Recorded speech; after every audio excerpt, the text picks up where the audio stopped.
curto, né, que na verdade nem existe enquanto um continente, mas que se constrói politicamente como um continente a partir do Renascimento.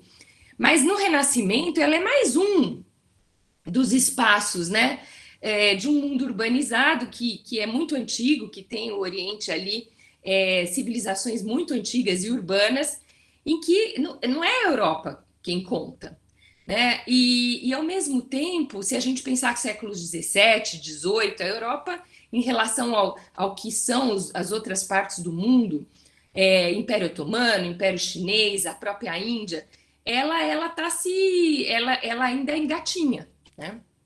Então é na Revolução Industrial que a Europa de fato se afirma, e é na Revolução Industrial que a Europa dita uma maneira de viver.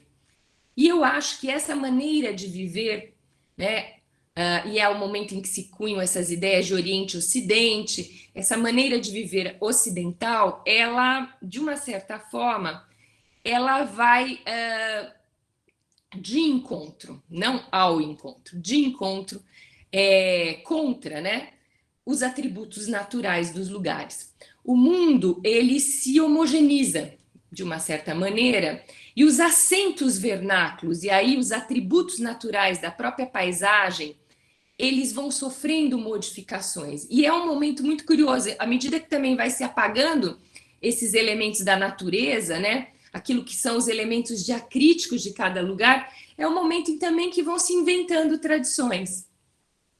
Isso me remete a alguns livros que vão estar meio que no meu horizonte aqui, né? Primeiro, o Guido Zucconi, que é um professor do IUAV, do Instituto de Arquitetura e Urbanismo de Veneza, eu gosto muito, e ele escreve um livrinho enxuto chamado A Cidade do Século XIX. Ele não fala a cidade industrial, ele não fala... Porque ele não caracteriza... A cidade do século XIX não se reduz à cidade industrial, né? A cidade do século XIX tem um leque enorme de possibilidades, mas ele fala, olha, o mundo se homogeneiza. O mundo tende a se homogeneizar à maneira ocidental, pelo menos aquelas partes que estão interligadas no jogo das trocas, né? Nas redes de comunicação, navegação a vapor, ferrovia, né? Essas partes, na lógica do mundo, essas cidades, elas acabam se alterando na sua paisagem. Então, é um movimento engraçado, porque do mesmo jeito que nesse processo os acentos vernáculos vão desaparecendo, é nesse mesmo processo que vão se construindo identidades e alguns acentos vernáculos vão sendo mobilizados em detrimento de outros para a construção de uma certa identidade nacional. Por quê? Porque é o momento também da invenção dos estados-nação. A gente tinha, né, no antigo regime, estados dinásticos. A partir do século XIX, os estados nacionais vão se constituir e vão criar seus territórios, vão criar suas bandeiras, os seus hinos nacionais. Então, é nesse bojo que também alguns elementos diacríticos são escolhidos, né? Em detrimento de outros para representar esses países, né? Eu sempre trago essa imagem, eu vou trazer para vocês, não sei se já trouxe nessa disciplina, trago às vezes na minha outra disciplina, o H238. Onde estamos? Alguém se aventura a me dizer?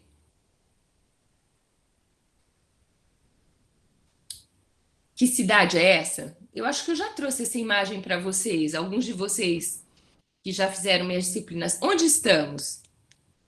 Alguém chuta?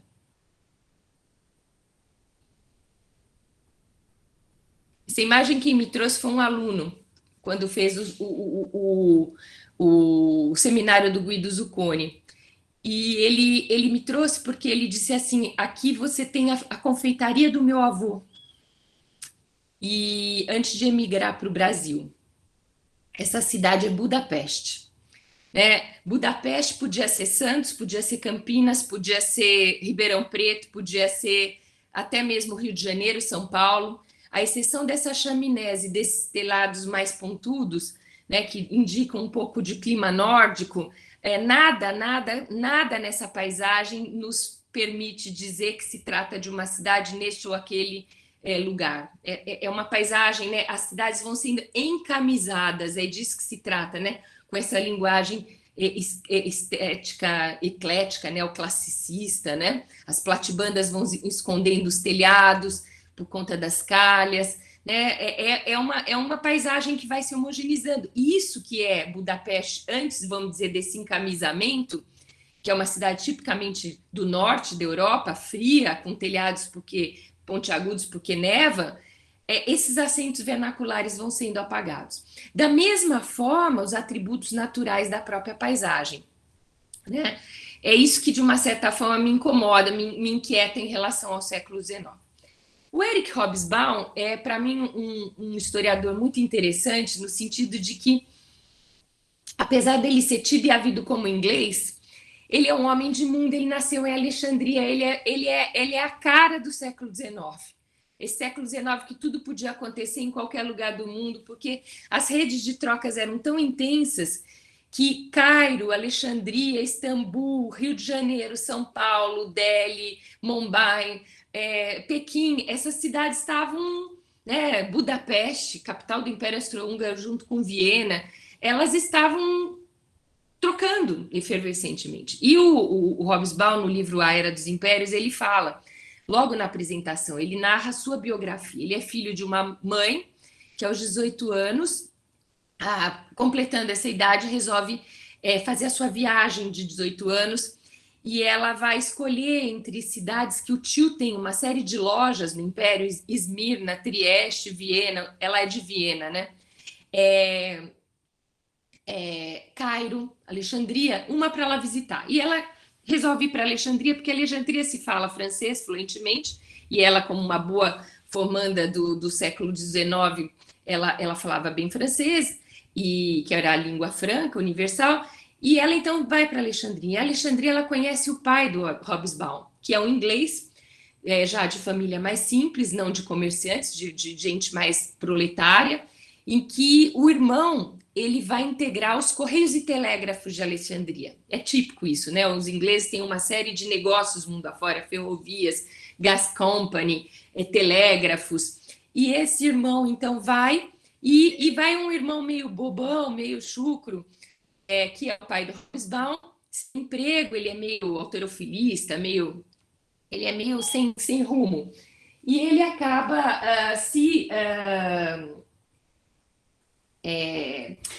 acaba trabalhando na companhia marítima.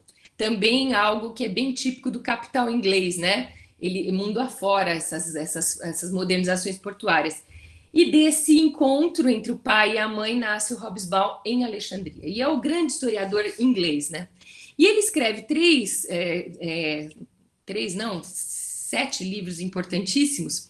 A Era das Revoluções, que fala dessa grande revolução social, que é a Revolução Francesa, né? E depois a Revolução de 1848. Ou seja, o século XVIII inaugura as tensões sociais, né? Põe na baila a questão das vontades, né, sociais que nunca apareciam, né, na rua, e há toda uma reforma política muito consistente. O Euler falou disso, mas também, a partir do século XVIII, é a era do capital industrial, é a era da Revolução Industrial, que faz com que o mundo pareça encolher, né? Por quê? Porque são tantas novidades que o Euler mostrou para vocês, que o mundo troca e que faz com que as pessoas saibam das mesmas coisas num curto período de tempo, né? É a invenção do turismo também, de massas. Por quê? Porque você tem os navios a vapor, né? Porque você tem essa condição de você circular. Não chega a ser de massa, porque é uma coisa ainda muito elitista. Mas é a invenção dos estados nacionais, é a invenção do nacionalismo, é a invenção das tradições e é a invenção dos impérios, no sentido de novos impérios da era industrial. E como todo imperialismo, tem uma questão cultural que vai junto com a questão política e com a questão econômica, né? O imperialismo inglês e o imperialismo francês do século XIX se vale muito da ferramenta cultural. E essa ferramenta cultural vai apagando esses acentos vernáculos, né? E esses atributos naturais da paisagem em nome de um conceito de modernidade, civilidade, de cosmopolitismo, que vai se tornando quase que um conceito internacional, né? O Harvey, que é um geógrafo, ele fala assim: o mundo parece encolher. Claro que com a navegação a vapor, com os aviões, primeiro os zeppelins nesse momento, né? Mas mais tarde a aviação, né? a propulsão, depois os jatos de passageiro, né? Ferrovia, telégrafo, encolhe, porque você pode comprar coisas simplesmente por um catálogo, né? E isso chega de navio, mesmo que você esteja em Cuiabá, isso sobe o rio da Prata, ali Paraguai, via Buenos Aires, e chega um piano de cauda em Buenos Aires, em Cuiabá, como disse uma amiga minha que a avó recebeu, né? Via navegação a vapor inglesa em pleno Rio Paraguai, né? Ou seja, se troca de tudo, se compra por catálogo, né? E o modelo de cidade, Paris é um grande modelo, né? Essa cidade com seus bulevares, com seus equipamentos, com seus serviços de águas e esgotos, a reforma do Haussmann se completa entre 1853 e 1869, né? E ela envolve um sistema de avenidas, sistemas de águas e encanadas e esgotos encanados, um sistema de bulevares, que é o que vocês estão vendo rasgando a paisagem da Paris colonial, um anel ferroviário, as ferrovias adentram a cidade, são mais de 12 estações ferroviárias que adentram a cidade, né? Um sistema de parques, 2 bosques, o Bois de Boulogne, o Bois de Vincennes, o Bosque das Elites, o Bosque das Camadas Populares, um sistema de parques. É um modelo que encanta, né, esse mundo ocidental, apaga os assentos vernáculos medievais que Paris tem, e a maioria das cidades vão seguir esse padrão, né? Apagar os assentos vernáculos é sinônimo de modernidade. No caso do Brasil, apagar os assentos vernáculos da cidade colonial escravista de matriz ibérica é sinônimo de modernidade. Na Europa é apagar os assentos medievais, né? Então é isso, é um rasga, né? Um bota abaixo geral, com leis muito duras, né? De desapropriação em nome de saúde pública, o higienismo social também, porque é o momento em que as camadas populares são expulsas dessas áreas centrais em nome de uma modernidade que, no fundo, ela segrega, né? É para poucos, né? É uma cidade doente que justifica todas essas intervenções, e são intervenções no subsolo, no solo, no sobre o solo, que faz com que elas ganhem uma outra cara. E é essa cara, né, de grandes avenidas arborizadas, grandes eixos visuais com outros pontos focais, que são esses grandes equipamentos burgueses, né, a ópera, né, o mercado, a loja de departamentos, todas essas instituições, elas passam a estar no horizonte desses pontos focais, e elas, em detrimento das antigas igrejas, né, de outros atributos que as cidades tinham no passado, né?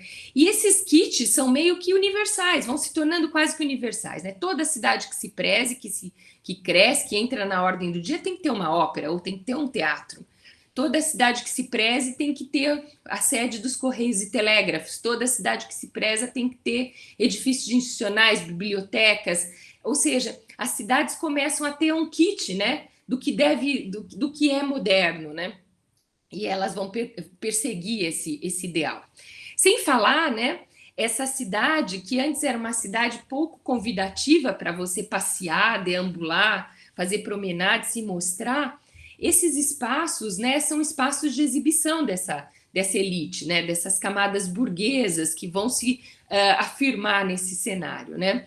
Então, se havia no antigo regime lugares para essa elite aristocrática se exercer o seu capital simbólico, né? Agora é a burguesia que ganha as ruas, mas são, no caso, as camadas médias e altas que estão nessa paisagem, né? E é uma paisagem que envolve cafés, restaurantes, todo um mobiliário urbano, e claramente a gente desaparecem os traços regionais, né? As ruazinhas mais orgânicas, um elemento diacrítico que diga onde estamos, né? É um ecletismo meio que universal que vai se imperando, né? De forma que, claro, é uma pintura dos impressionistas, é Paris, mas vocês vão ter imagens muito semelhantes de outros lugares que emulam esse estereótipo de Paris, né? Aqui também Paris, Claude Monet, a vegetação ganha as ruas, né? Ela tem um caráter higienista, mas também tem um caráter de... Vocês viram já no Império, né? Isso desde o século XVIII, as cidades ganham um paisagismo urbano, não havia antes em nenhuma delas, né? O paisagismo era uma coisa privada, de palácios, né? De jardins privados, e aquilo ela ganha as ruas e ao mesmo tempo vai esse paisagismo vai ter algumas funções. Primeiro, higienista, no sentido que renova o ar das cidades, né, de CO2 para O2, são verdadeiros pulmões urbanos, mas tem uma questão psicológica também, são espaços para a cidade industrial de deambulação dessa massa de pessoas, né, de uma cidade que também é uma cidade do trabalho. Tem a ver também com sudação, enxuga o solo, né? A teoria dos enxugos, tem a ver com melhorar o clima, tem a ver com beleza. Então, beleza nesse sentido, né, do ponto de vista de projeto, engloba todos esses outros conceitos, né? E é nesse bojo que surgem vários espaços, a rua é arborizada, mas não só a rua é arborizada, você tem o jardim público, você tem o parque público, você tem o bosque, né? E a elite passa a frequentar, né? E esse imperialismo passa pela colonização dos modos de vida. Então, toda cidade que se preze no mundo, Alexandria, Cairo, Istambul, Trieste, Rio de Janeiro, São Paulo, Ribeirão Preto, vão ter o seu jardim público. Vão ter algumas até espaços maiores, parques públicos, né? A maneira de Paris, a maneira de Londres. Londres é a primeira cidade a inventar com Hyde Park, esses espaços públicos. Olha aqui, São Paulo, Praça da República, né? Com todos os elementos que nos parecem dizer que nós estamos em Paris, né? Era uma antiga praça que não se chamava praça, chamava-se Largo dos Curros, mais ibérico impossível, né? Que na República vai ser integrar todo um plano de renovação e que vai ganhar essa feição, né? Com um paisagismo pinturesco, orgânico, com esses elementos de surpresa, né? Um lago artificial, uma ponte, uma pedra artificialmente produzida, árvores de copados variados que vão fornecer esse espaço de lazer dentro da própria cidade, e público. Essa imagem, se vocês não tivessem tempo de olhar a lateral e perceber que se trata do Rio de Janeiro, né, é o Rio de Janeiro em 1904, recém-inaugurada a Avenida Central à maneira de Paris, né? E olha as mulheres vestidas à Belle Époque, é um grande boulevard de 33 metros de largura, quando as ruas do Rio não tinham mais do que 7 metros, né? E só os passeios laterais têm 7 metros, né? E é isso, construído em menos de 4 anos, uma cidade se renova à maneira de outra, né? Olha aí os homens com as cartolas, as mulheres à Belle Époque, e iluminação a gás, tudo que de moderno havia está no Rio de Janeiro. Essa é uma questão que eu queria levantar. Então, essa ideia de uma homogeneização.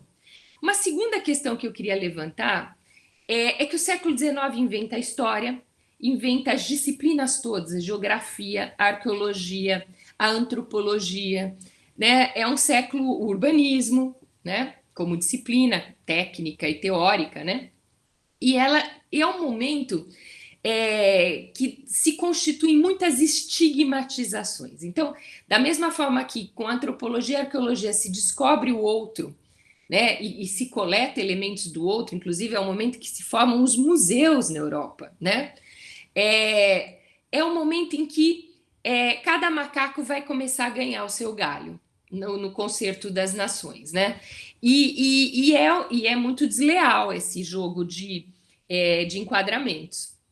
Esse livro da Filipa Lourdes Vicente, que é uma pesquisadora portuguesa, ela mostra o poder da fotografia no século XIX, né? Essa fotografia, mesmo essas expedições que a gente viu, né? Elas vão, de uma certa forma, fazer quase que um inventário etnográfico desses povos todos e dessas paisagens, né? No sentido de estudo dessas populações. Mas existe uma ideia de alguns juízos de valores, né, vão se cunhando essas ideias do primitivo em detrimento do civilizado,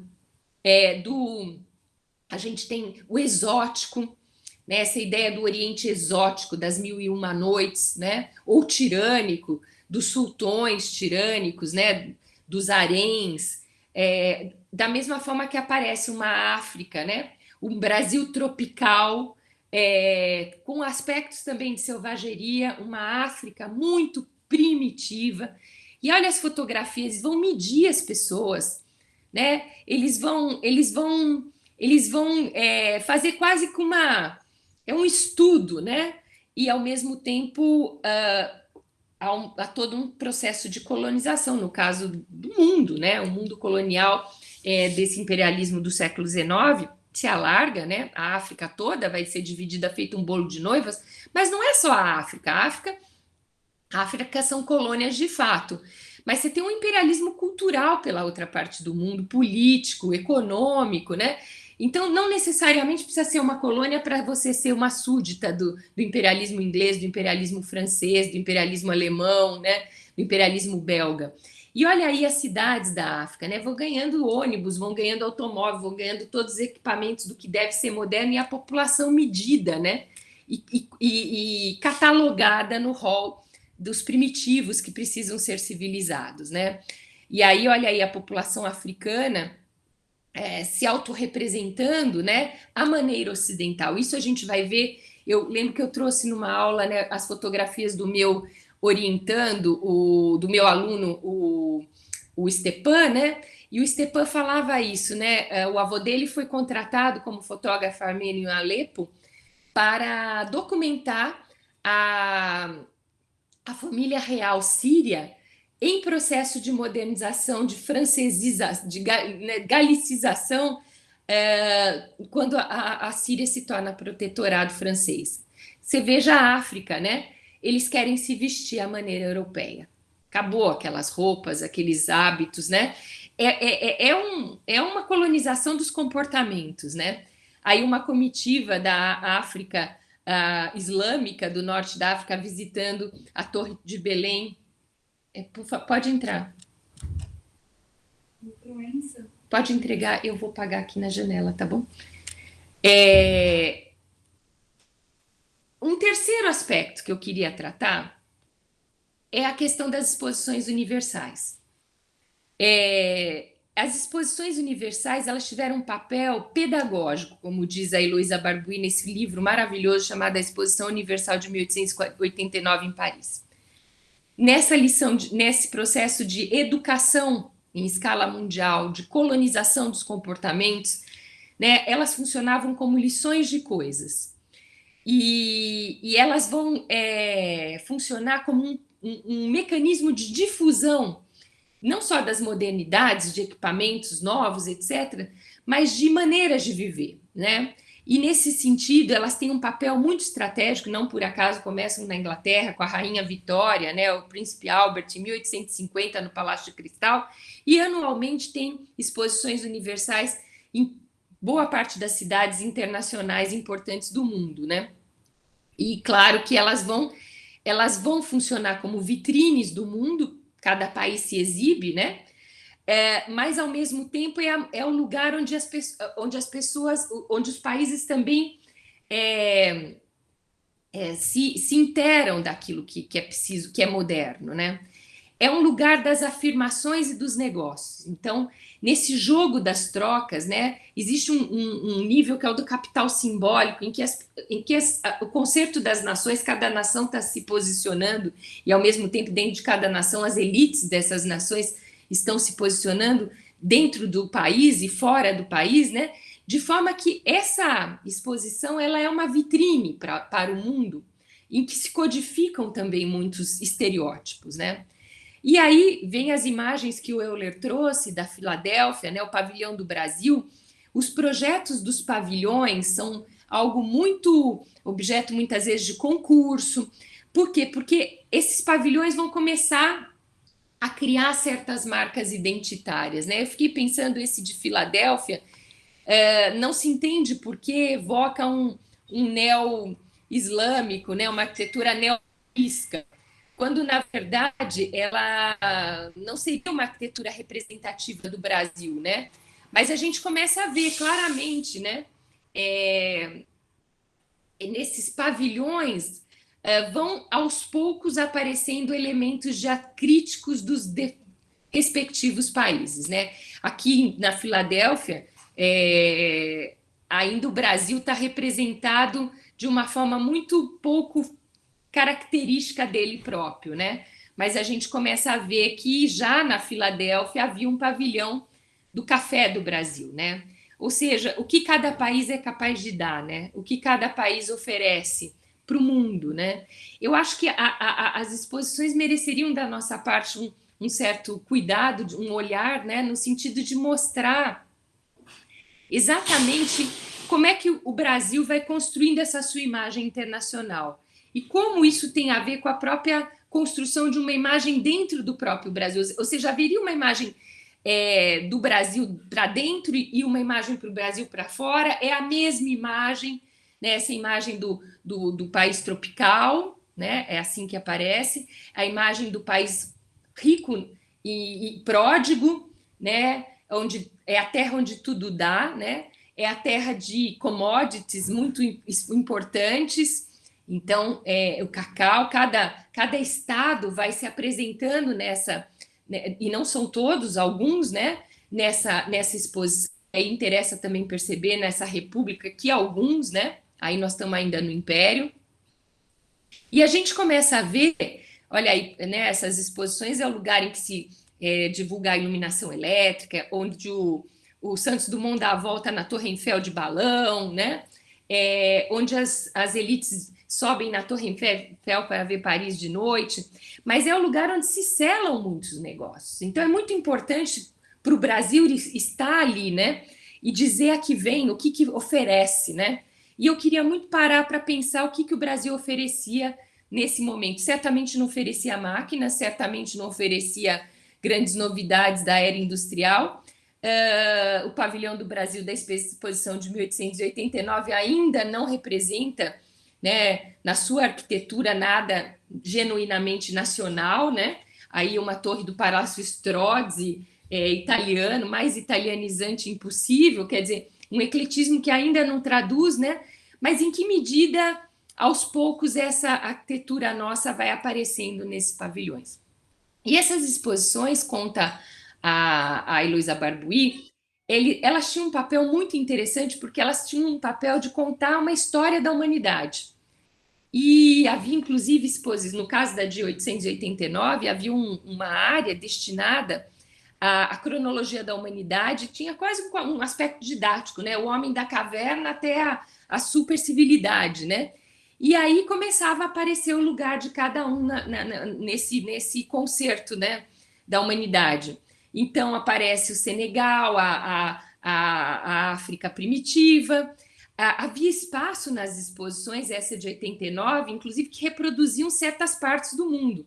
E aqui é o espaço que reproduz as Arábias. Então, com os estereótipos, né, os muxarabis, os pináculos, os minaretes, né, os homens vestidos a caráter, o calor infernal, a música, o cheiro, tudo isso era mobilizado para você se imaginar como se tivesse nas Arábias, né? E vão se codificando estereótipos, mulheres dançando dança do ventre, né? E se reduzindo a um certo número de códigos, né? O que é a Arábia? O que é a África? O que é a América? O que é o Brasil?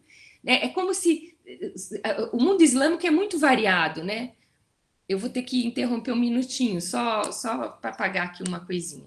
Deixa eu ver. Só um minuto.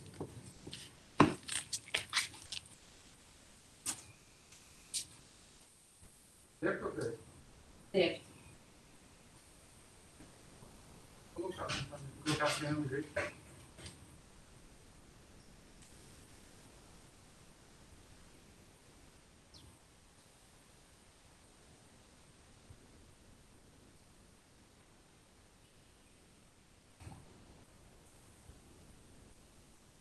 Quer só vídeo? Quero. Nossa, tá bom. Obrigada.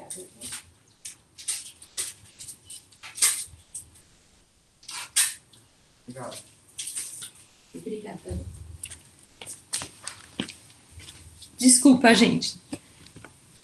Mas, como eu dizia, né, é como se determinados estereótipos estivessem se configurando e se reduzindo a símbolos básicos.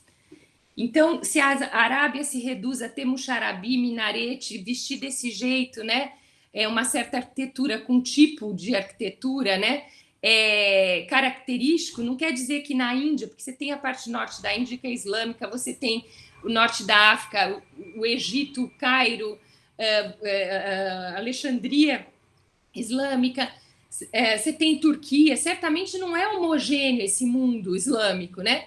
Mas vão se reduzindo alguns estereótipos, né? Então, isso também eu queria pensar, que estereótipos vão resumir o Brasil, né? Aqui, se vocês prestarem atenção, quer ver? Acho que passou aqui, ó. Cada exposição universal, essa aqui de Bruxelas, existia a Avenida das Nações. E eu me pergunto como é que o Brasil se representava nesta Avenida das Nações, né? Com que estereótipo? Hoje aqui em casa tá difícil, viu, gente? Então, essa é uma terceira questão que eu queria trazer. Bom, e olha aqui, né? Voltando aqui, a exposição é a de Lyon, né? Que se pretende ultra-industrial nesse momento, e era uma cidade muito importante em termos de tecidos, produção de químicos, automóveis. E olha que interessante, né? A Lyon moderna, né? Da eletricidade. E olha o que era Lyon de fato. E alguns bairros de Lyon, né? Em oposição a esse estereótipo europeu, né? Olha uma Lyon aí que vai sendo, né, expulsa para a periferia, né? Essa ideia de uma geografia da exclusão. O vernáculo vai ficando nas bordas, nas franjas, em nome de uma paisagem que é a paisagem vigente, né? Esses elementos, esses traços vernáculos vão desaparecendo pouco a pouco. Uma quarta questão, o século XIX é o século do lazer. Invenção de vários, a cidade se torna um objeto de lazer, né? De lugar de deambulação, das passagens de Paris, como fala o Baudelaire e o Walter Benjamin, os parques públicos, né? Onde se exibem os flaneurs e os dandys, mas né, as camadas altas e médias, né? São muitos os espaços. Nos bosques há uma série de possibilidades nos parques, né? Coretos, restaurantes, possibilidade de se andar de bicicleta, corridas a cavalo, patinação no gelo, né? É o lugar do lazer, isso não existia, né? E é interessante que esse lazer se estende, né, aos rios e à beira-mar. As cidades, elas davam as costas por rios. Elas jogavam seus esgotos nos rios e no mar, elas lavavam seus animais, era o lugar onde as lavadeiras lavavam suas roupas. A partir desse momento, os rios e a praia são objeto de lazer, né? E progressivamente, né, elas também vão sendo urbanizadas, vão perdendo seus elementos diacríticos em relação a equipamentos como clubes, né, que vão se dispor ao longo desses rios, com piscinas, às vezes ao longo do rio, né? A praia vai sendo objeto de toda uma remodelação, a construção das avenidas à beira-mar, a maneira de Brighton. Brighton, na Inglaterra, é o primeiro grande balneário internacional, ainda do século XVIII, né? Vai se tornar mundialmente famoso você passar uma temporada num balneário, né? Como passar também uma temporada nas termas. Esse lazer vai contaminando, né? As águas naturais das termas vão se convertendo em grandes hotéis, né? Spa na Bélgica é o paradigma do que é um spa de luxo nesse momento. Então, a paisagem de atributo natural vai se convertendo em artefato. E artefato à maneira de, né? A maneira da Europa, especialmente de alguns epicentros da Europa, Paris. Essa tese da Vanessa Costa Ribeiro é muito importante. Ela fala da Várzea do Carmo, Várzea do Tamanduateí se convertendo em Parque Dom Pedro. De atributo natural, de uma simples várzea de um rio, né? Pestilento, cheio de matos, onde se jogavam cadáveres, onde havia animais, que era indesejado, que era objeto de críticas nos jornais, né? Porque não era o espaço da civilidade. Essa várzea de rio, o rio vai ser canalizado, a várzea vai se convertendo em parque. e é um fenômeno, né, que no Brasil ocorre, especialmente na Primeira República. Isso que ela vai falar para o Várzea do Carmo, para o Parque do Dom Pedro, se extrapola para uma porção de outros espaços. Vi de Nova York, né? Que é aquela Manhattan, que é alusiva aos índios Manhattan que ali habitavam, né? Vão ter no seu epicentro um empreendimento imobiliário que tem um parque totalmente criado. O lago é criado, né? As montanhas é artificialmente alimentado, tem bombas de água no subterrâneo de Nova York. Assistam um vídeo chamado Desconstruindo Nova York que vocês vão ver, né? É toda uma paisagem artificialmente construída no coração de uma ilha plana, que é a ilha de Manhattan, simulando um parque natural, né? Ou seja, é disso que se trata, né? E é isso que vai contaminar as cidades coloniais brasileiras. Os elementos diacríticos, né, vernáculos, vão sendo progressivamente apagados. Então, olha o Rio de Janeiro, que era o porto, até a reforma do porto, né, da era Pereira Passa. Era um porto, como qualquer porto vernáculo do mundo, com feira, com trapiche, com pier, com os navios e os barcos ancorando perto, né? De repente, com aterros, você elimina essas feições, né? Você cria todo um paisagismo. Os nomes das cidades, né? Os nomes, a toponímia, que era muito vernácula no período medieval e no período colonial, aqui era o Largo do Carmo, porque havia o Convento do Carmo, ou o Largo do Paço, porque era o Paço dos Vice-Reis, depois o Paço Imperial, vai se chamar Praça 15 de Novembro, as datas e as celebrações da República, né? E o Rio vai ganhar uma reforma importante, né? Que vai ocorrer especialmente de 1903 até 1906 está pronta a avenida, mas ela se completa mesmo até 11, envolvendo a modernização do porto, e aí o porto era todo recortado, com aterros eles vão retificar e vão construir todos os armazéns, né?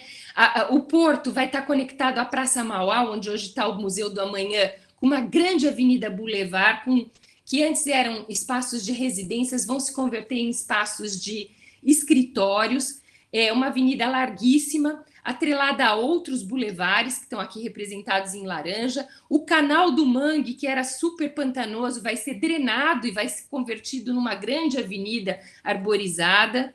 E com o túnel do Leme vai se ganhar Copacabana, vai se ganhar a beira-mar atlântica, né?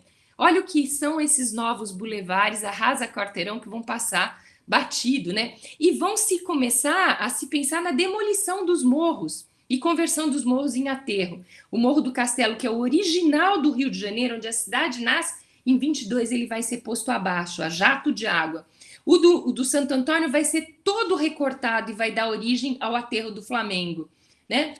Ou seja, os morros vão sendo encurralados ou destruídos, a paisagem natural vai sendo envelopada por uma paisagem artificial. Olha que interessante o Morro do Castelo, ele faz má figura numa avenida nova, que é a Avenida Central, a Avenida Rio Branco, que está se abrindo. Progressivamente ele vai sendo escondido, até o ponto que chega no limite e eles falam, não dá mais, tem que demolir. E demole o coração, né, da origem do Rio de Janeiro no século XVI. A avenida vai pondo abaixo o casario colonial, olha o Morro do Castelo todo encortiçado, vai sendo envelopado e escondido, né, por edifícios, é fruto de um concurso, se enquadra no horizonte da avenida a Praça Mauá de um lado e o Pão de Açúcar de outro, mas é uma avenida que é um boulevard francês, em que a gente só entende que a gente está no Rio de Janeiro porque de vez em quando a gente vê o Pão de Açúcar, de vez em quando, né? É muito rápida a construção, essas fotos do Marc Ferrez, o concurso das fachadas faz com que seja disciplinado o que podia e o que não podia ser construído, né? E olha lá o Morro do Castelo progressivamente sendo disciplinado e escondido em meio a uma paisagem que remora Paris, né? O teatro vai ter uma ópera, vai ter uma academia de belas artes, onde se ensina as belas artes, que vai estudar o Lúcio Costa. Aqui a nossa Biblioteca Nacional, um Tribunal de Justiça, ou seja, o coração com todos os equipamentos importantes. E sem falar a arborização da cidade. E outra, hein? As árvores que estão sendo plantadas raramente nativas, por isso hoje estão dando problemas, né? Na Companhia City é tipuana, normalmente são plátanos, é sempre uma vegetação exótica, porque é sinônimo de modernidade, né? Então, jamais uma árvore nacional adornando esse paisagismo urbano, né? A mesma coisa Buenos Aires, a mesma coisa Cidade do México, a mesma coisa se a gente pegar... A Cidade do México ainda guarda a sua cidade colonial e faz toda na direção de Chapultepec, essa cidade da República, né? Mas Buenos Aires não, é uma pequena Paris, Montevidéu também, Santiago do Chile. É decepcionante, você vai nesse país do Cone Sul, é lindo, parece que você está em Paris, mas você raramente vê os acentos vernáculos desses países, a não ser quando você vai para o interior, quando você vai para Córdoba, quando você vai para Rosário, para essa cidade de Santa Fé. Então, olha o Rio, né? Belle Époque. Vamos rapidamente, né, mostrar São Paulo, Belle Époque. Olha, 10 minutos. Já saquei, deixa eu só ter mais uns minutinhos aqui. E o Morro do Castelo, a jato de tinta, não por acaso, em 1922, no momento das comemorações do primeiro centenário da independência, que é objeto de uma grande exposição nacional no Rio de Janeiro, ele é posto abaixo a jato de água. E aqui a matriz dos jesuítas, né, agonizando em ruínas. Por quê? Porque o ícone da origem da cidade era indesejado aos olhos do que se entendia por modernidade e por civilidade. Esse projeto ganha a Beira-Mar que não existia, né? Olha o passeio público, lembram do passeio público do Mestre Valentim? Ele dava direto na Baía de Guanabara, não tinha orla, né? Nesse momento da República, o projeto do prefeito Pereira Passos, do engenheiro Pereira Passos, envolve a urbanização da Beira-Mar mediante aterros. Então, olha o passeio público aqui, né? Vai ganhar toda uma avenida Beira-Mar, que vai contornar a Glória, que vai passar por uma praça maravilhosa, chamada, não por acaso, de Praça Paris, era uma avenida de 25 metros de largura, arborizada, com árvores também, provavelmente exóticas, né? Contorna toda a Baía de Guanabara, passando pela Glória, passando por Flamengo e chegando até o Botafogo. Ou seja, a invenção da praia, a cidade se volta para o mar vai ser objeto de lazer, as melhores casas vão estar nos loteamentos voltados para o mar. É o gosto da beira-mar, né, que se coloca aqui, todo o projeto de melhoramento de Botafogo, e a população se exibe nesse balneário. Olha antes, né, o Ender mostrava o que era uma beira-mar de Botafogo, onde havia escravos, onde havia lavagem de animais, né, e nada além do que onde se jogavam dejetos, né. Os subúrbios também passam por esse mesmo mecanismo. Há toda uma padronização, há uma arquitetura padrão, que é difundida por legislação, inclusive de muito boa qualidade, né? Mas a população nem sempre pode morar aqui. Por quê? Porque é o sabor do mercado imobiliário rentista.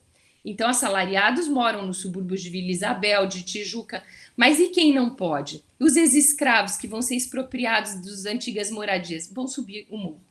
Então, o morro, né, também vai sendo objeto de manejo na medida em que as favelas vão começar a aparecer, né?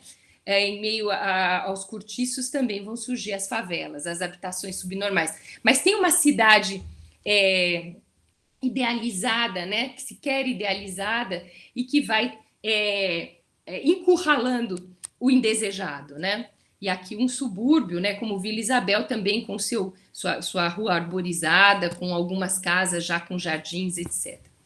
São Paulo não fica atrás, mesma coisa. Né? As praças secas vão ganhando arborização. Olha a praça aqui olha as árvores pequenininhas aqui aonde? Na Praça do Patriarca. Né? Não por acaso com o Mapping Stores, uma loja de departamentos inglesa, né, cuja filial está aqui em São Paulo.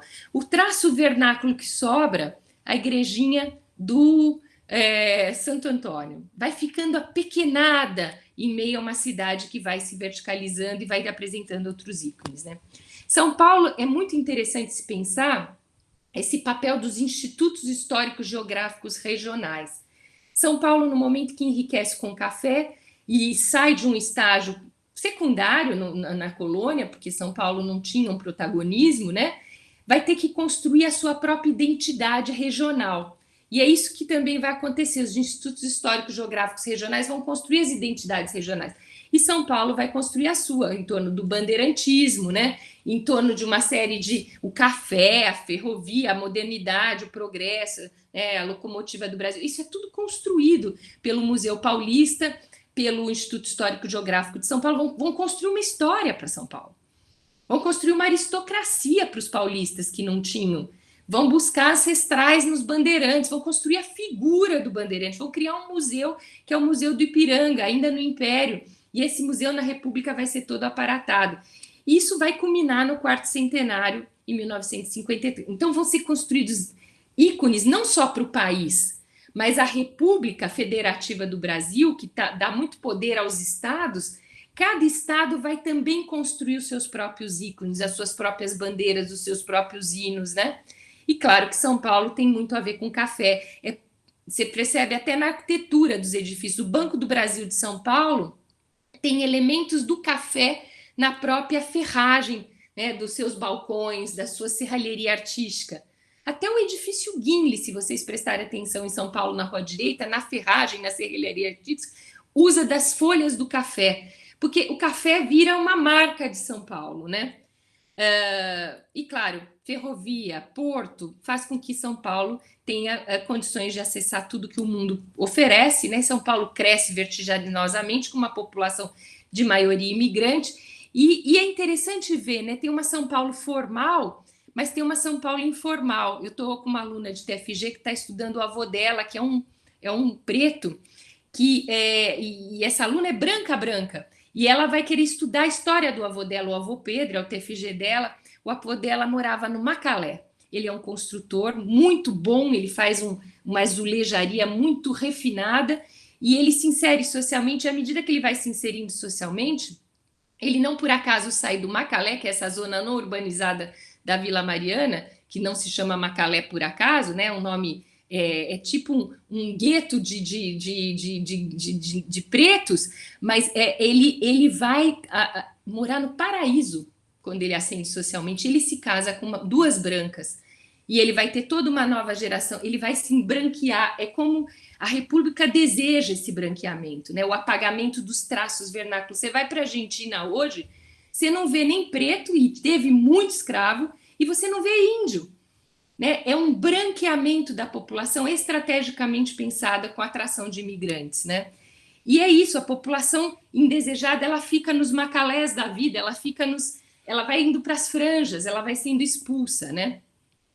Assim como a natureza vai sendo completamente remodelada. Olha o que era a Várzea do Carmo, do Ribeirão, do Rio Tamanduateí, né, com seus quintais, a Casa da Marquesa, aqui nada mais, nada menos do que o Colégio dos Jesuítas. Vai lá hoje para vocês verem o que sobrou disso. Sobrou colina e olhe mal e mal, né? E porque nem a colina hoje ela é passível de ser vista, porque os atributos naturais vão sendo invisibilizados, né? Onde se lavavam animais, onde se pastava, onde as lavadeiras usavam para lavar roupas, né? Olha a foto do Militão do mesmo ângulo. Vai se converter em parque, né? Olha o que era um típico largo colonial, não calçado, jamais arborizado, sem passeios laterais. Isso aqui era o hotel de São Paulo em 1862. A Rua Direita, né? As ruas não tinham arborização, eram orgânicas, né?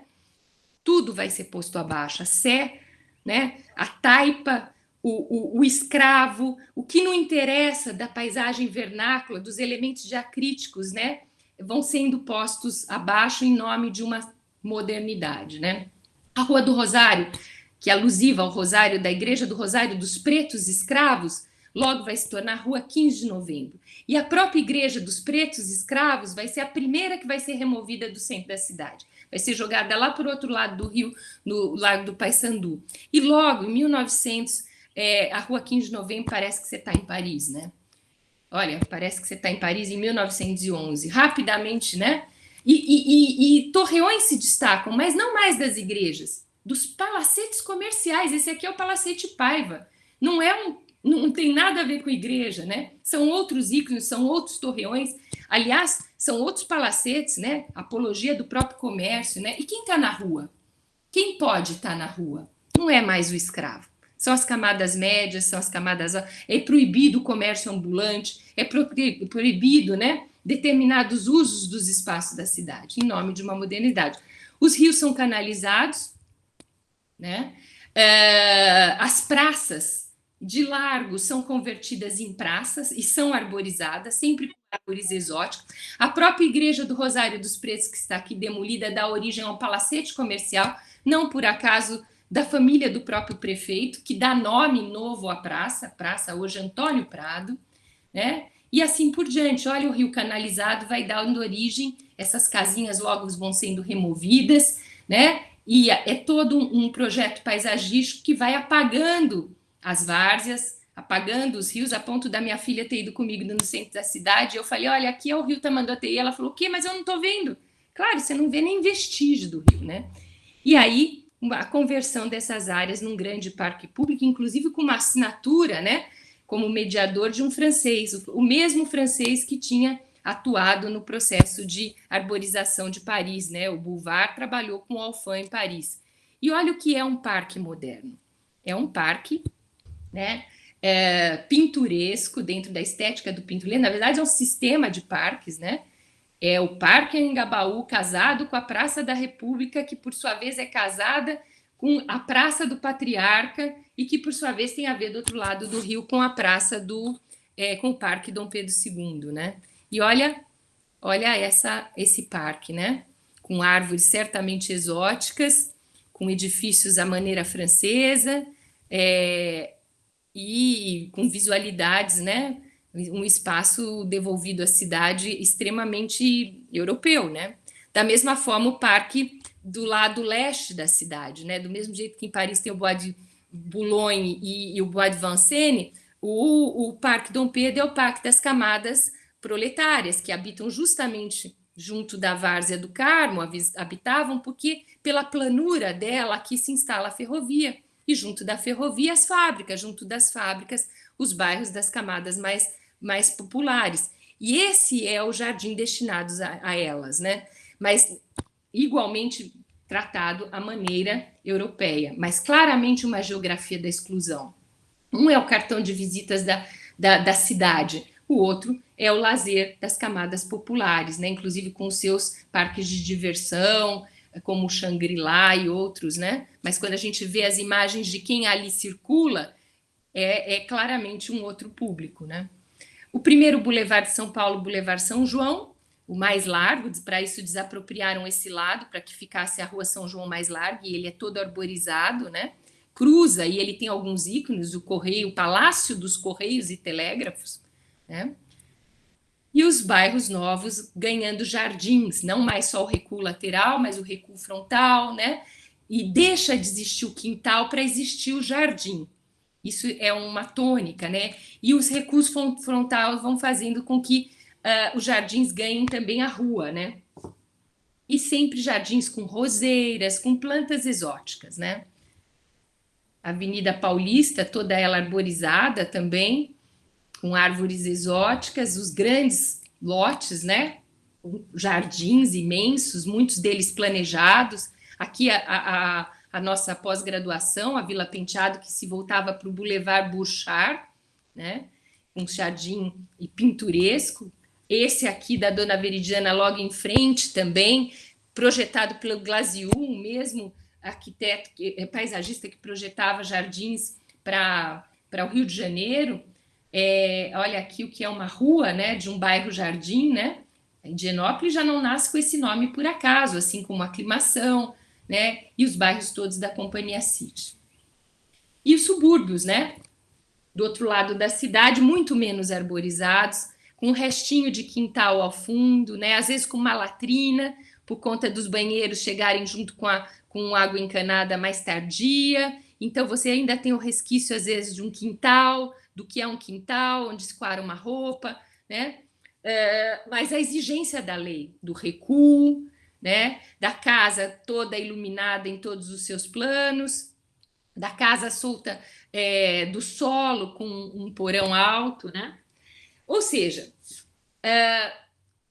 na República, né, que se ainda no Império os assentos vernáculos regionais ainda se faziam presentes, é na República que a gente vai ver Brasil afora, Belém, João Pessoa, Manaus, Campinas, Santos, Rio Claro, São Carlos, todas essas cidades que contam na ordem mundial por alguma razão, assumindo padrões muito homogêneos, em detrimento de acentos regionais. Então, claramente, Maceió, Aracaju, BH vão perdendo as suas... Né? BH é uma cidade completamente criada nova, né? Que se chamava também alguma coisa dos Curros, vão ganhando nomes novos, né? Belo Horizonte, Aclimação, Higienópolis, Bairro Jardim, Jardim América, ou seja, da mesma forma que a população vai sendo intencionalmente branqueada e expulsa, né? Dos lugares de exibição, né? Dos lugares dos cartões postais da cidade. Então, há na República, claro que aspectos positivos de modernização, a cidade de fato ganhou infraestrutura, etc., mas há na República um processo muito marcante de construção de um certo estereótipo da própria nação, já vinha sendo feito no Império, de construção dos estereótipos dos estados em termos regionais e de apagamento dos acentos vernáculos em contradição a tudo isso, né? E eleição de alguns em detrimento de outros para representar cada um desses lugares. E claramente o apagamento dos artefatos naturais em nome da construção de uma paisagem artefato, né? E artefato à maneira europeia. Era isso que eu queria comentar com vocês. Trouxe aqui algumas imagens de Santos e Guarujá, 2 balneários que também vão ser muito remodelados nesse momento. Santos muito pestilenta, né? Guarujá inventada do zero, compradas as casas da Geórgia, dos Estados Unidos, o hotel todinho de madeira. Porque é a invenção desses balneários, né? E das avenidas à beira-mar, e de construir com as balaustradas as avenidas à beira-mar. Então, eu termino com essa imagem de Santos, né? Para a gente pensar. E a Santos natural, pantanosa, pestilenta, vai sendo convertida numa Santos que parece Brighton, né? Que parece Deauville, que parece Trouville na França, né? Tanto faz onde estamos, né? É isso, pessoal, que eu queria falar.